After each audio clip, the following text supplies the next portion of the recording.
Years ago, you did an interview, which may come back to haunt you. Welcome to Ms. Mojo, and today we're counting down our picks for the top 10 most iconic Barbara Walters interviews. When people say to me, of all the interviews you've done or of all the people you know, it's a very hard, who is the best, who is the most? It's so hard to answer that.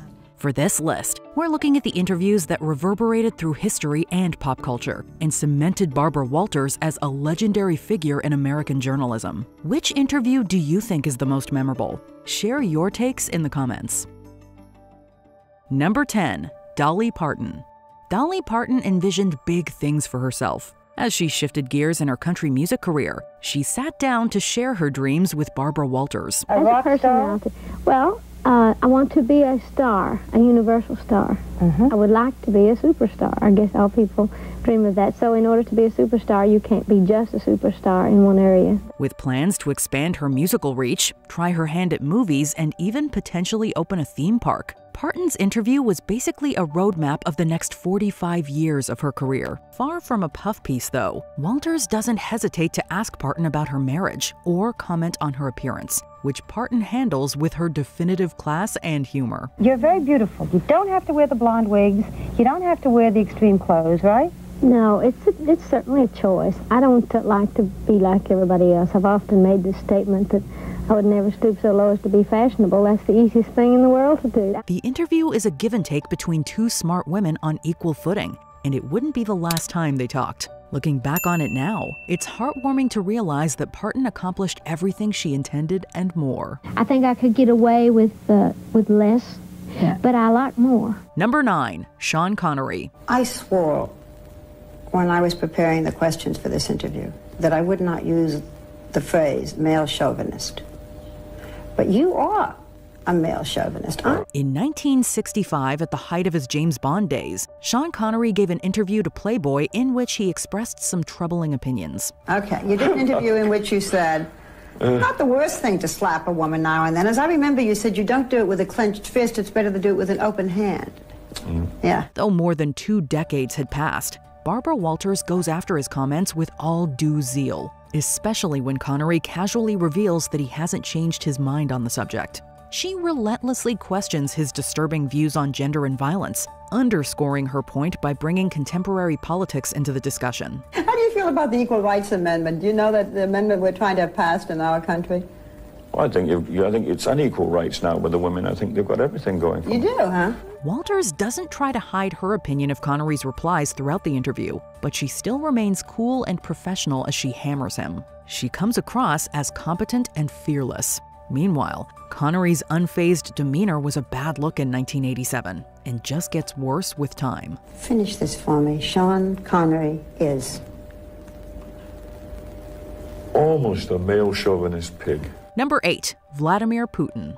Vladimir Putin had been president of Russia for less than a year and a half when the United States was attacked in September of 2001. His interview with Barbara Walters, the first he had given to an American journalist, is centered around Russia's support in the aftermath. Perhaps I understood better than many people what the American people and American president felt, and that the American people understand that in this dire moment in time, they are not alone. Ahead of a meeting with President Bush, Putin expressed his belief that Russia and the United States will be effective allies. However, Walters pushes back, citing the two countries' differing views on nuclear weapons and ballistic missiles. She also questions the selflessness of Putin's motives. Maybe a closer relationship with NATO, maybe even joining NATO, maybe helping with Russia's debt, maybe admission to the World Trade Organization. Will you hope to get any of this in return for your support? Nevertheless, Putin continues to assert his intention to act in good faith. His goals for Russia and its place in the world seem to have taken a very different turn in the years since. It is also in our best interest to integrate Russia in the contemporary international community in every sense of the word, in defense, political, security. Number 7. Christopher Reeve. Following a horrific riding accident, Superman actor Christopher Reeve was left paralyzed from the neck down in 1995. Later that year, he spoke publicly about the ordeal for the first time with Barbara Walters. Your body is not you, and the mind and the spirit must take over. And that's the challenge. Here, Walters shows her skill in knowing when not to speak. With only occasional gentle prompts from Barbara, Reeve is given the floor to freely and sometimes heartbreakingly relate his experience. And then suddenly I wake up, it's 2 in the morning, and I'm lying in bed. And I can't move, and I'm on a ventilator. Those are the worst times. Those are the worst times. Though the interview doesn't shy away from the heaviness of what he has suffered, he is able to share his journey towards a more optimistic outlook in an honest way. Ultimately, the interview is a full and complex portrait of a person making his way through an unimaginable circumstance. Its impact lingers with the viewer long after the segment has ended. See, it's like a game of cards. And if you think the game is worthwhile, then you just play the hand you're dealt. Number 6, Mike Tyson and Robin Givens. According to Barbara Walters herself, this is the interview she would want people to see if they'd never heard of her before. You are a college graduate, right? Well-educated, actress. This is a man who was a high school dropout, who went to reform school. You're very different, at least on the surface. Why do you love him? Her talk with boxer Mike Tyson and his then-wife Robin Givens is almost uncomfortably honest. With the allegations of Tyson's abuse already well known, Walters addresses the subject head-on, and Givens responds almost as frankly. Does he hit you? He shakes, he pushes. In spite of admitting to being frightened of her husband's temper, Givens defends him as someone struggling with mental health issues. For her part, Walters is almost clinical as she directs the course of their conversation, prompting information from her interviewees without feeling like she's reaching for sensationalism. The level-headed way both Walters and Givens discuss this difficult subject creates a stark tonal contrast and an especially memorable interview. I don't want him to seem like a bad guy. He's not a bad guy. It happens for a reason, something that we're now working to control. Number 5, Menachem Begin and Anwar Sadat. Amid the ongoing conflict in the Middle East, it seemed inconceivable that representatives from rival governments would ever sit down peacefully together. However, on one historic day in 1977, Israeli Prime Minister Menachem Begin found one name had a lot of drawing power. And said, Barbara, I forgot to tell you. I said to Anwar Sadat, for the sake of our friend Barbara, would you do the interview together? And Barbara, he said yes. The two men had never been interviewed together, and Egyptian President Anwar Sadat would be criticized for his choice to take part. Also, while getting both men in a room was a big step, it seems the interview wasn't free of friction. Anwar Sadat said, yes, I will invite you to the Sinai. Remember, it was under Israeli control. And Begin did a double take and said, I will invite you to the Sinai.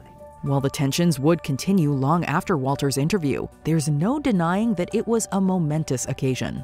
More than just reporting history, Walters as a journalist made history, though she was modest when asked about it later in life. But it was a historic interview. It's one I'm very proud just to have sort of, been involved with. I can't take credit for making great history. Number 4, Barbra Streisand and John Peters. Barbara Walters' summer specials would go on to become an institution in their own right. And seeing the first ever installment, it's clear why. Now, is it because you're a prima donna and you're a tough, difficult lady? Is it because you're a woman? Is it what? Ahead of the release of Barbra Streisand's film A Star is Born, Walters visited her at the ranch she shared with her then partner John Peters. Walters has questions for Peters especially, and she does not hold back when she sits down with him. And you know what some people have been saying about you? That you're a hairdresser, that you never produced a film in your life, that you're a hustler who latched onto a star. How do you feel about it? She doesn't take it much easier on Streisand, peppering her with questions about her work, her relationship, and her famously difficult public image. But the alleged diva takes it all in stride, gamely opening up on every topic Walters introduces. Far from a mere promotional vehicle for Streisand's project, this interview feels like a glimpse of the Barbara behind the image. You cannot fool the public. I mean, I learned that in the theater, you know.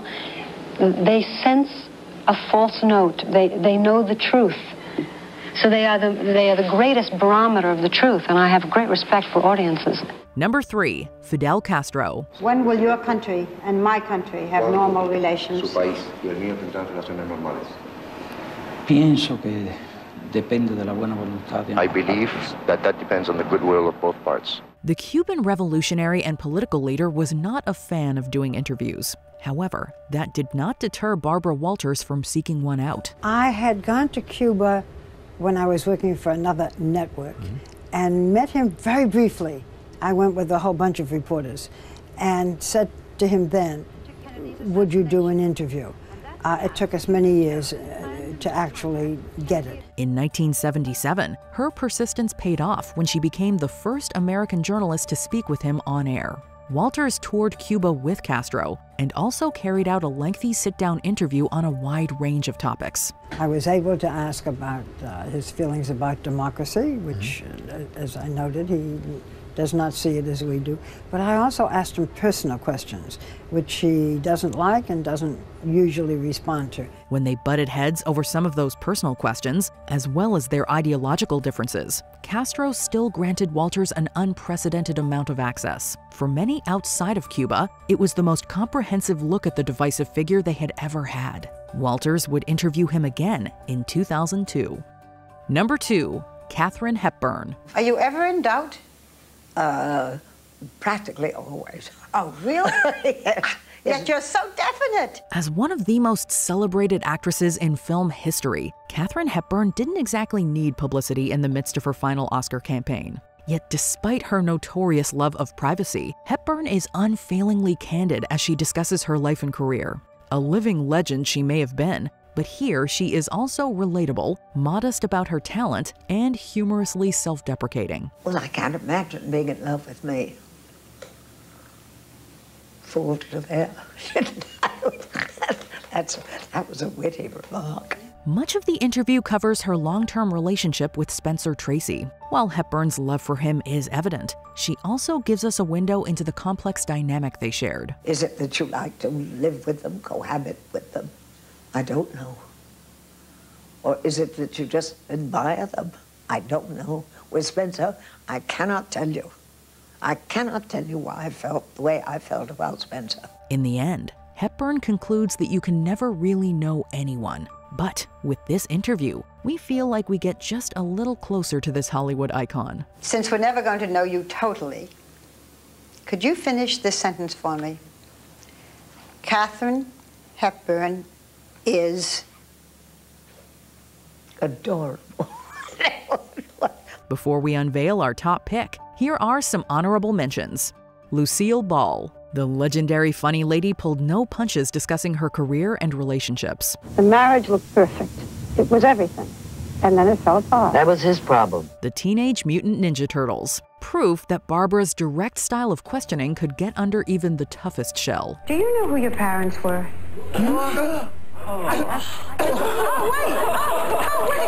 Oprah Winfrey. In a rare turn as interviewee, Winfrey revealed the harrowing personal history behind her performance in The Color Purple. She says, I had to fight my uncles and I had to fight my cousins. But I never thought I'd have to fight in my own house. It was, I did it first take because it was so real. Hugo Chavez. Walters was the first American journalist to interview the Venezuelan president after his controversial remarks about President Bush. What does all this name-calling accomplish? Sí, lo llamé diablo. Yes, I called him a devil in the United Nations. That's true.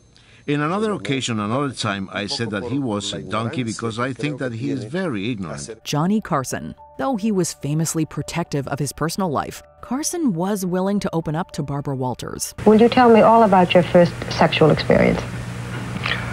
My first sexual experience was a disaster. I'm kidding!